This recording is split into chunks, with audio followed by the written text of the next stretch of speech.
Hello, Princess on a Pillow here. I am here to do a review slash recap with my opinion on Love After Lockup.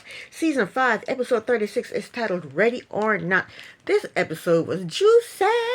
Let's get started. First, couple Shantae and True. Shantae and True. Okay, so we pick up where we left off. Shantae's in her car bawling, smacking herself in the head and grabbing her hair. She's being so dramatic. She's talking to her brother on the phone, and she's saying to him, they told me, I should have listened to them. All dramatic. The producer is telling her that she can't drive because she's so, delirious, and she's so, out of her mind. And she's so upset. She can't drive like this.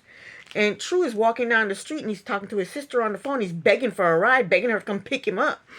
Then he sees Shantae's car, so he walks up to her car. He opens up the door, and she told him not to get in his car. What does he do? She told him not to get in her car. What does he do? He gets in the car.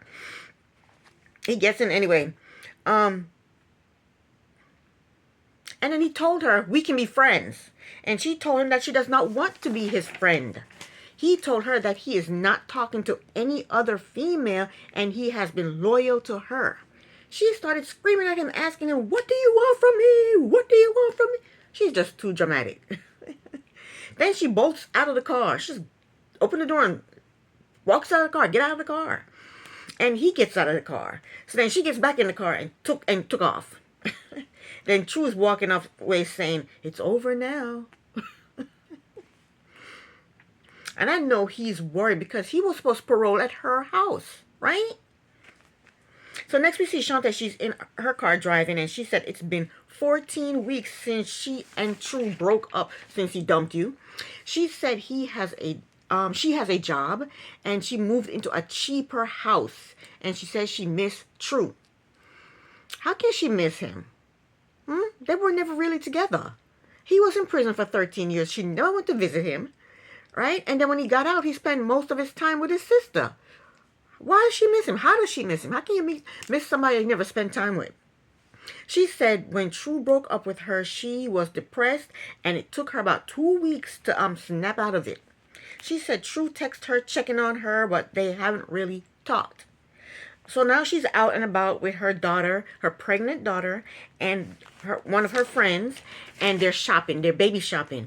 And then when they get in the store, they're shopping around, and then Shantae told them that she's pregnant. Her friend asked her, whose is it? She told them that it's True's baby. Shantae said she is 14 weeks along. Shantae told them that True does not know. She showed them an ultrasound, a picture on her phone of the ultrasound, and told them that she's having twins, a boy and a girl. Shantae said when she found out that she was pregnant, she scheduled an appointment to terminate the pregnancy, but then she realized that she wanted this. With or without True, she wanted this. She think that this is going to get True back. She do. She think having these twins is going to get True back. And it worked because I think in real time now they are together. Because, he's going to have to, if she's having his kids, she's going to be in his life forever. They're going to have kids together, grandkids together, great-grandkids together. They're going to go to graduations, birthdays, and all that stuff together. You know what I'm saying? So he'll always be in her life. If she has kids for him, she'll always be in his life. So Shantae's friend asked her if she is ready to tackle being a single parent again. Because I think she said she had 5 or 4 kids. Now she has 5 or 4 kids. Shantae said, I may not be a single parent. She's hoping this is going to get True back. Shantae thinks she think this is gonna get True back. Shantae said she said her hope is for True to be around and see the twins grow up. The twins will be able to see True grow up because True is basically a child himself. Next, Shantae called True.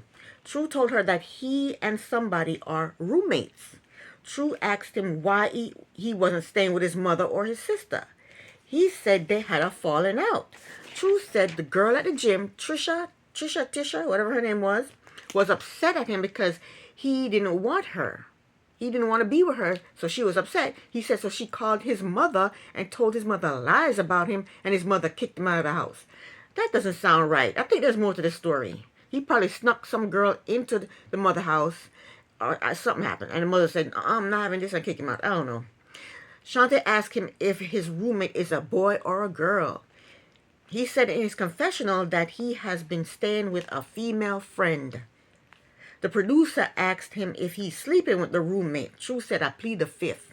That means yes, he's sleeping with the roommate. But that's not a roommate. He's not paying rent. He's sleeping with this roommate for his room and board, right? He's sleeping with this woman for his room and board. He's not paying rent. That's not a roommate. He told Shante that he is working, but he wouldn't tell her where he was working. True said his PO found out that he wasn't staying at his parole address, so now he has to go talk to the PO. In a few days, he says he's going to go see the PO. Shante asked him, she said, do you miss us? What us? He was never really with her. They were never a us. But True told her, you know I do. She told him that she has big life-altering news to tell him. Then she told him that she is pregnant. He asked her if he was being punked. Then he asked her who was she pregnant by. True's a trip. She told him it's his. She told him she's 14 weeks along. She told him it's twins. Then she asked him if this is good news to him or bad news. Shante wants him back so badly. So True wants to come see her so they can talk about it, and she don't want him. She's pretending like she don't want him to come see her. Next couple is Zaria Zarula and Troy. They are still in church. Troy's mother is laughing at the pastor. Then she started to cry. Then she told everybody that she loved them, gave them a hug, and then poor Troy, I bet he wasn't this stressed out in prison. Then the pastor started telling Troy's business to the church, saying that he got in trouble and now he's home. Don't tell his business. And I think Troy was embarrassed by that. Then Troy's mother said that the pastor, there's a bug in here, I hear it. Then Troy's mother said that the pastor was dragging out the service, and she told everybody she'll see them later. She told him she'd see them later, and she walked out of the church. And then when she was walking out of the church, she said, never again. That means she ain't coming back no more church. When she got outside, she said, enough is enough. You know what, though? I've been to churches that took too long. They were just dragging it out. And I wanted to leave, too, so I can't blame her.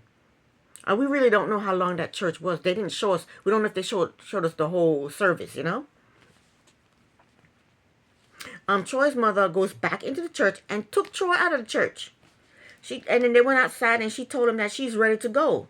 And she said that they were stressing her out and they were going to make her drink. And Troy think that being in church triggered something in her. So then Troy went back into church and he told Zaria Zarula that his mother wants to leave. So you know what they did? They told the boy, Zaria Zarula's son, what is he, 12 years old? 12-year-old son to go outside to get the mother to come back in. This mother who's high as a kite, not wearing any panties, to come back into the church. It's his responsibility, it's the child's responsibility to get the mother to come back in the church. Troy couldn't get his mother to come back into the church. So why are they sending this little boy out to get her to come back in the church? So the boy goes out there and he told the mother, Troy's mother to come back into the church, so that he could meet his grandparents. She gave him a hug and she said, no, not today. So the boy went back in the church and he told them what the mother said. So the producer asked the mother if she wants to meet Zaria Zarula's parents, and she said no, not today. She said she'll meet them when they smoke their weed. She said she'll meet them the next time they smoke their weed. So after the service, they all go outside to meet the mother. Troy asked his mother if she's feeling better. The mother said no. She said no, I'm not, because I don't like to be effing exposed. And she said the actual word, F word. She said it in front of Zaria Zarula's parents, the pastors.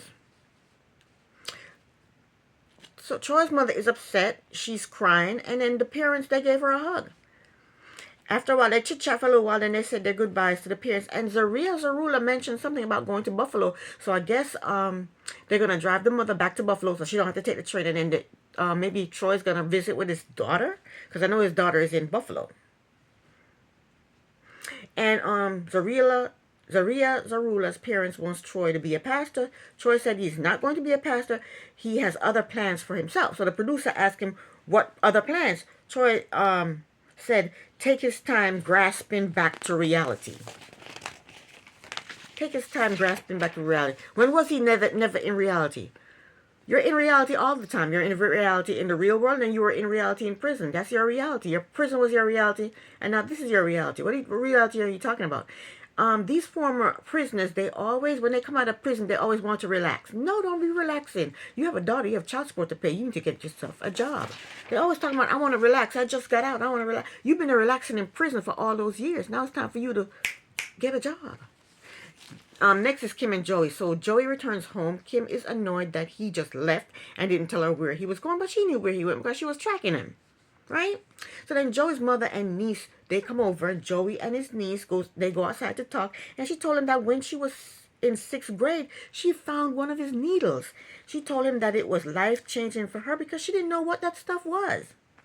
She also told him that when he got out in 2018, she gave him $40 for him to get a train ticket, and he used the $40 for drugs. And she said that hurt her feelings, and she started crying. She started crying, telling him how much he hurt her feelings. She said because she didn't have $40 to give, but she gave him $40 for him to get a train ticket. And she didn't have that money to give. So Joey told her that he has changed.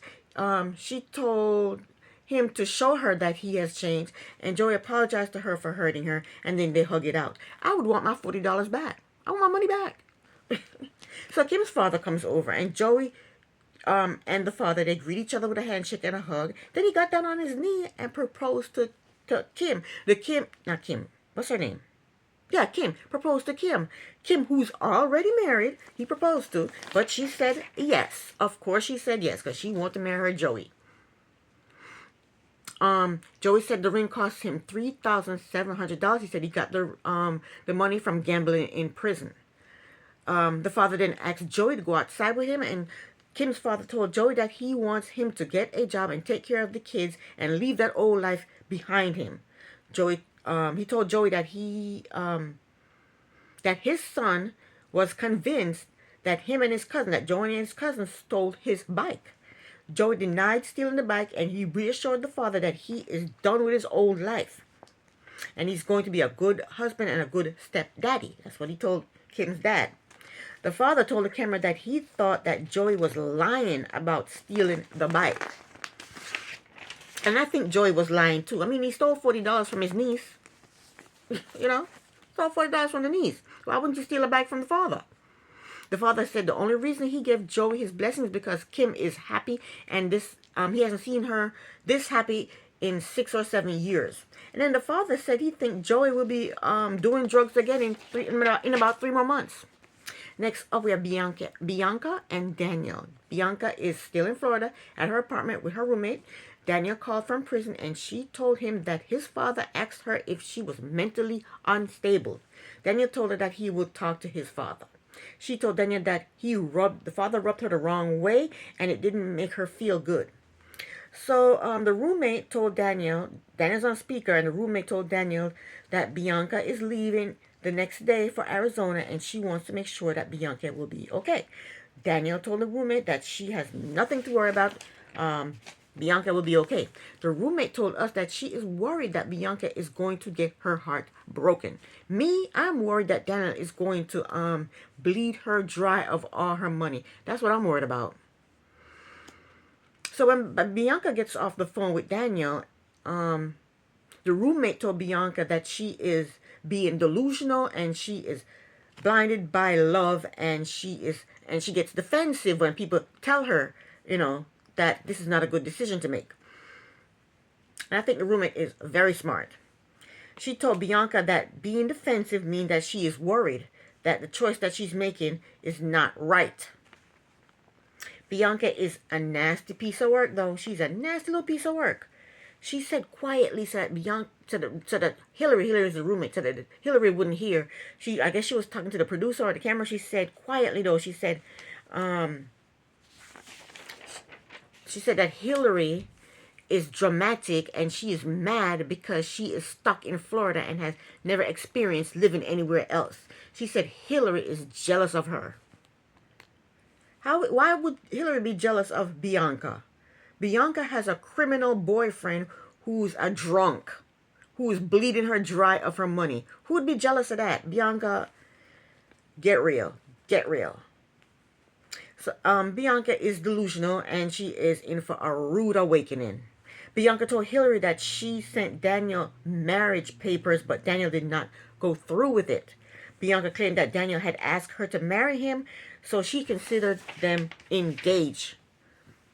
She said she doesn't know how Daniel feels, but she thinks that as far as she's concerned, they're engaged. She said Daniel did not sign the papers to get married because he said he's not ready to marry her, and he was acting on emotions. She should be lucky that Daniel did not want to marry her, because I think if he marries her, her money is his money, right? Next, Bianca and Daniel have a video visit. She told him that she feels like things are different between them. So Daniel told her he's anxious and he's terrified of getting out. She told him that she is going to drink, but she doesn't want to trigger him. And that's just how it's going to be. She's going to drink and he's just going to have to deal with it. So Daniel told her that if she drinks every day, he doesn't know how he's going to handle it. Because it's going to be a challenge for him. She said to him, what if she drinks a whole bottle of wine? He told her, I'll be there for you when you vomit. When you throw up, I'll be there for you. She said, so she tells him, I'm not an alcoholic. I don't have problems with alcohol. I don't have an alcoholic problem. He told her, but let's not make it become a problem. And then she said, I wish I was in a relationship with a normal, she said she was in a normal relationship. And he was offended by that. But then she realized he was offended and she hurried up and changed the subject. And then she said she's giving him a month in order for him to get a job because she's not going to spend her savings on him. So next we see Bianca. She's preparing to leave Florida to go to Arizona, and she said she's going to miss her friends, the beach, the weather, but she holds nothing but sad memories in Florida. She said the accident was a bad memory, and she said she also had a boyfriend and they got pregnant and then she lost the baby. So that's another bad memory for her in Florida. And then she goes to the beach and she sits on the beach and she prays that she's making the right decision about leaving Florida and going to Arizona. And then she started to cry because she doesn't know if she's making the right decision and she's scared. Last but not least, we have Julian and Christine. They are leaving West Virginia, and Christine showed Julian the first bank she robbed. They pulled over in the parking lot of the bank, and Christine explained and demonstrated to Julian exactly how she robbed the bank. Then they saw a cop car in the parking lot and they hightailed it out of there. Christine said she has to report any contact with a police to her parole. So Julian is scared that any little thing she does will put her back in jail. So I guess that's why he robbed the Walmart and not let her rob the Walmart, because he probably won't get a slap on the wrist, but she'll be put back in jail automatically. I guess that's why they decided to let him rob the Walmart and not her. Next, they get to Julian's townhouse in Maryland, and I live right around the corner from them. I live about 10 miles away from where they live. Christine, she loves Julian's house. She loves his refrigerator. His refrigerator is full of food. She said his refrigerator is like the commissary. And we found out that Julian has kids. He showed her his kids' rooms. Julian said that Christine cannot meet his kids until she meets his ex-wife. Then Julian said he has a secret that he's not telling anyone. Then he told Christine that when the kids are at the house, she has to stay upstairs. She can't come down. I think it's the third floor. So she can't come to the first floor or the second floor when the kids are there. And the kids are there every Monday, every Tuesday, and every other weekend. So she has to stay hidden on those days. Christine said it's hurtful that Julian hasn't told his ex-wife about her yet. She said she feels like he's hiding her. He is hiding you, crazy. He's hiding you Mondays and Tuesdays and every other weekend. He showed her the master bedroom, and they're laying on the bed and they're kissing. Then he mentioned her getting a job. And Christine told him that getting a job is not her biggest priority. And he's being a buzzkill because she's trying to get her something. She's trying to get him in the mood, hugging him and kissing him and stuff, rolling around on the bed with him. And he's mentioned her having a job. Julia said he's stressed out because he said because he's stressed out of Christine meeting his family, and he said he's stressed out because of money, because she owes restitution that she has to pay, plus she has to pay child support. So he said she has to get a job. He told her that he would help her with her resume.